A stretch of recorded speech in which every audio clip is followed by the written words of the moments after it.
Okay, this is section 5.1, point estimates and sampling variability. So, topics to take note on. We've got some key terms. We're going to talk about population parameter of interest. We're going to talk about the sample statistic and the point estimate. We're going to talk about the margin of error. So those are three terms that you should kind of know what they are by the end of this video. We're going to do a simulation example, and we're also going to talk about the central limit theorem. And the central limit theorem is going to have formulas, conditions, okay? So what we're going to do is we're going to use a simulation example to talk about margin of error, and then we're going to use the central limit theorem to let us not need simulations anymore and start to be able to use more theoretical mathematical ways of doing things. Okay, so let's begin. So first, parameter estimation. We're often interested in the population parameters. Okay, that's the number we want to find. Now, since complete populations are difficult or impossible to collect, we use sample statistics or point estimates for the unknown population parameter of interest. So for instance, if you want to know the average height of college students, that's your population parameter, the number you want to know. Then you sample some college students and you take the average. That's the sample statistic, and it's also a point estimate. Okay. So sample statistics vary from sample to sample. If I sample like 20 students and then sample another 20 students, they might have slightly different averages, right? And quantifying how different they might be is what gives us the ability to say what the margin of error is. Okay. Okay. Suppose we randomly sample 1,000 adults from each state in the US. For each state, would you expect the same means of their heights to be the same? The sample means of their heights to be the same, somewhat different, or very different? Okay. And I'm going to give you the answer in 3, 2, 1. Not the same, but only somewhat different, right? Because if we're sampling 1,000 people from each state, then it's going to be pretty close, right? So that's just kind of your natural common sense. Okay. Now I'm going to show you how margin of error is used in talking about statistics. So we're going to look at a Pew Research kind of statistics article. So I'm just going to only read the highlighted text of these things. So a plurality of the public, 41%, believes young adults rather than middle-aged or older adults are having the toughest time in today's economy. And among all 18 to 34-year-olds, fully half, 49%, say they've taken a job that they didn't want to just pay bills, with 24% saying they have taken an unpaid job to gain work experience. And then jumping to the margin of error section of this paper, margin of sampling error is plus or minus 2.9 percentage points for the results based on the total sample and 4.4 percentage points for the adults ages 18 to 34 at the 95% confidence level. Okay. So that's the idea of margin of error. Margin of error tells you that when you're looking at the 41% who say believe young adults rather than middle-aged or older adults are having the toughest time, then we're 95% confident that the true proportion of all Americans is within 2.9% of that, 38.1 to 43.9%. And then when we're dealing with the surveying the young adults about jobs they've taken, then our sample percentage is 49%. And then we have a margin of error of 4.4. So that means we're 95% confident the actual proportion is somewhere between 44.6 and 53.4. Okay. And we'll get to the computing the margin of error later on.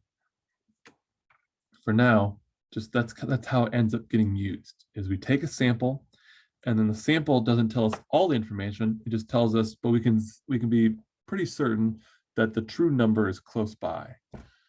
So I'm going to go through those three key terms again.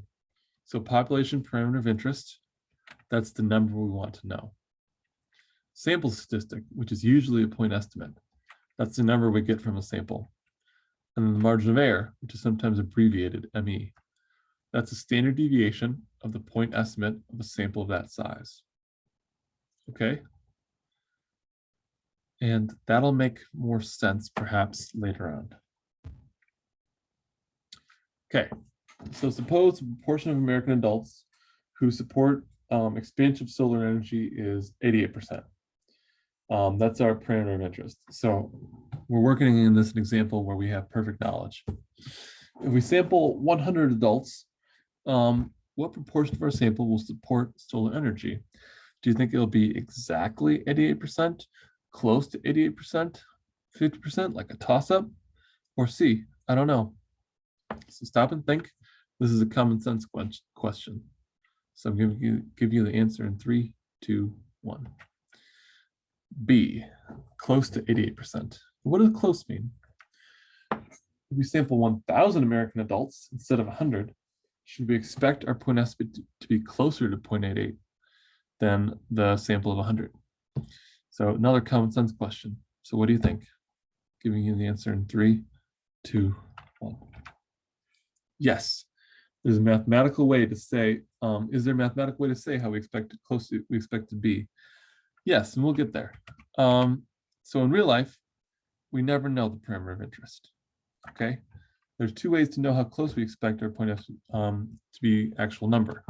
We could do like a theoretical distribution using mathematics, the normal distribution. So formulas, assumptions, or we do a simulation. A simulation, you need to simulate the population, simulate many samples, and then plot the point estimate of all the samples. And then, excuse me, and then where does your point estimate lie on this distribution?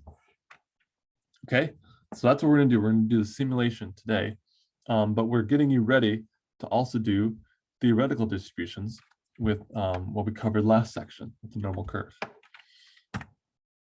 Okay, how could we simulate this process so we can know what outcomes are fairly possible due to random chance and what outcomes are almost impossible? So let's do it with cards. Let's create a deck of just 250 million cards representing the population of American adults.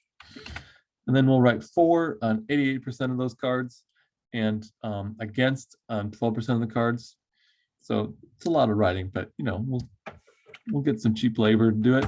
All right, so then deal out thousands of cards and then compute the proportion of the for cards and then repeat that thousands of times. Okay, so create a histogram of all the point estimates and then see like, well, where do all those, where do they all end up? And that's one way to do it, but ain't nobody got time for that. So instead, we'll use a computer to do that. So here's simulating using R, so code found on page 171 of the textbook. So let's create, let me move my head out of the way here. Create a set of 250 million entries where 88% of them are support and 12% are not. So population size of adults, 250 million, possible entries. So C, that concatenates, like it puts two lists into one list. And then rep means repeat. So repeat, support. So the word support, repeat it, 88% times the population size. So that's a lot. And then repeat not, 12% times the population size. Okay. And then we're gonna sample 1,000 entries from, without replacement. So sampled entries equals sample, and then the possible entries that matches that, and then size equals 1,000. So that make our sample size 1,000, and then compute p hat. So count the number that are support, then divide by the sample size. So then sum of the sample size sampled sample entries equals support divided by 1,000. And then do that a bunch of times, like 1,000 times. And then you get, and then put it on a histogram so you can see it. Okay. So suppose, and you repeat it, okay? So that's called a sampling distribution. What is the shape and center of this distribution? Well, it looks symmetric, somewhat bell-shaped. Yeah. So what do you think the true population is? Well, it seems to be centered right around 0.88. And that was the original population parameter. So that's good. So that's how we could see, and that's how we can kind of determine what is the middle 95% of that. And that helps us figure out what the margin of error is. All right, so in real world applications, we never actually observe the sampling distribution, but it's always good to think of a point estimate as coming from something like that. So understanding sampling distribution will help us characterize and make sense of the point estimates that we do observe. Okay, so we just went through simulating, and now we're going to look at the central limit theorem. Okay, so the central limit theorem tells us sample proportions are nearly normally distributed with mean equal to the population proportion and standard error equal to the square root of p times 1 minus p all over n. Okay, it wasn't a coincidence that when we did a simulation, it looked more like a normal curve. Okay, we're not going to go to detailed proof of why standard error. Standard error, I'm just going to give you the formulas for this class. If you're interested more in why, we can deal with that in other classes, like probability theory. So, but note that as n increases, standard error decreases. And that's important, which means, you know, like common sense tells you the bigger your sample, the better chance you are of getting close. And we see that in the mathematics too. As the sample size n gets bigger, the standard error gets smaller. Okay. And then, so p hat is the is going to be your sample proportion, and p is the population proportion. So this is the thing I observe, and this is the thing that I don't know. So you can throw p hat into here when you don't know it. So you can throw that into there if you don't know p. All right. Okay. So certain conditions must be met for the central limit theorem to apply. Independence. Sampled observations must be independent. Difficult to verify, but it's more likely if you have random sampling and it's sampling without replacement, then n is less than 10% of the population. And if you don't remember why that's true, go back to section 3.3 video. And then sampling size, which is sometimes called the success failure condition. There should be at least 10 expected successes and 10 expected failures. And since if you don't know the actual population parameter, then just go for observed successes and observed failures. So you should have at least 10 successes and 10 failures. Okay, so this is an important formula for your homework for this section. Standard error being the square root of p times 1 minus p over n. Okay, so we often don't know p, so substitute p hat for p, like I just said in the past slide. All right, now, what if np or n times 1 minus p is small? Suppose we have a population with a true population proportion is 0.05. We take a random sample of size 50. We calculate the sample proportion, each sample, and plot these proportions. Would you expect this to be normal? Why or why not? Okay. The answer to this question is in previous slides. So if you don't know, pause, go back, and think about it. So I'm going to give you the answer. 3, 2, 1. The answer is no. The success failure is not met because if you take 50 times probability of success, then you get 2.5, which is not 10, it's less than 10. So that means our sample is too small. And if I simulate it, you'll see that it's not quite normal. It's, now think about it. Would you call this left skewed or right skewed? The answer is right skewed because the tail is to the right. Okay? And so it's not normal enough when the success failure condition is not met. If the success failure condition is met, it does look more normal. So here's some examples, a whole bunch. So I think this is also a picture in your textbook. So if you look at 0.5, then even a sample size 10 looks approximately normal. Okay, and then 25, it's basically normal there. Okay, and then if you notice that 0.2 and 0.8 are basically the same, just opposite of each other, and so not normal, and then getting close, it's there because 50 times 0.2 is bigger than 10.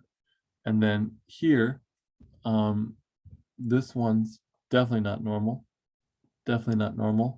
getting there, but really it's like there when the distribution is actually normal looking.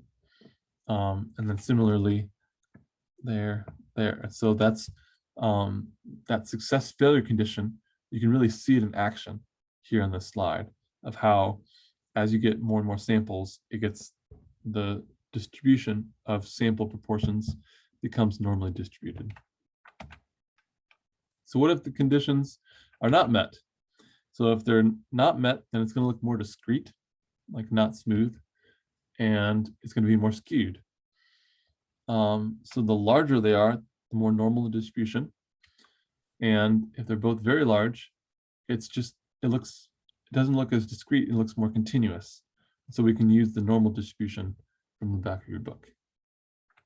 Okay, so the strategy for using sample statistic to estimate parameter is quite common. It's a strategy we apply to other stats besides proportion.